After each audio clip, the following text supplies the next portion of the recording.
দেশে প্রতি বছর উদ্বৃত্ত থাকে ৭ থেকে ৮ লাখ টন পেঁয়াজ, যার ১/৩ নষ্ট হয় সংরক্ষণের অভাবে। সংকট নিরসনে এয়ারফ্লো মেশিনের মাধ্যমে পেঁয়াজ সংরক্ষণের দিকে ঝুঁকছেন রাজবাড়ী চাষিরা। বলছেন, এই পদ্ধতিতে ৬ মাসেও পেঁয়াজে পচন ধরেনি, কমেনি ওজন। বিশেষজ্ঞদের দাবি, এই পদ্ধতিতে পেঁয়াজ সংরক্ষণে লাভবান হবেন কৃষক। এয়ারফ্লো মেশিনে গত এপ্রিল মাসে সংরক্ষণ করা উচ্চ ফলনশীল জাতের এ পেঁয়াজ এখনও সতেজ। ৬ মাস পার হলেও ওজন যেমন কমেনি, তেমনই দেখা যায়নি পচন। কৃষকরা বলছেন, আগে দীর্ঘদিন পেঁয়াজ সংরক্ষণ করতে না পারায় কম দামেই বিক্রি করতে হতো বাজারে, কিন্তু নতুন এ প্রযুক্তির ব্যবহারে সে সংকট কেটে গেছে অনেকটাই।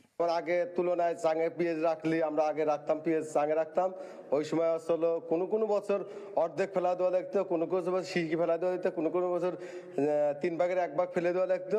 এই মেশিন আসাতে আমাদের অনেক উপকৃত হয়েছে। এই কোল্ড স্টোর প্রযুক্তি আসার ফলে আমাদের যে পেঁয়াজগুলো এত সুন্দর আছে, যা কোনোদিন মানুষ চিন্তাও করতে পারেনি।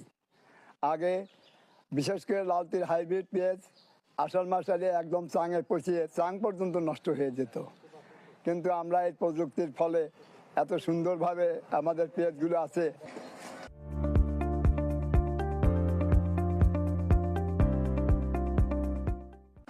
এয়ারফ্লো মেশিনের কার্যকারিতা দেখতে সম্প্রতি রাজবাড়ীর পাংশা উপজেলার কয়েকটি গ্রাম পরিদর্শন করেন আন্তর্জাতিক গম ও ভুট্টা উন্নয়ন কেন্দ্রের একদল প্রতিনিধি। জানালেন প্রযুক্তিটির নানা উপকারী দিক সম্পর্কে। আমরা আসলে একটা ফার্মার ফিল্ডে আসছি, যেখানে পেঁয়াজ সংগ্রহ করা হয়েছে।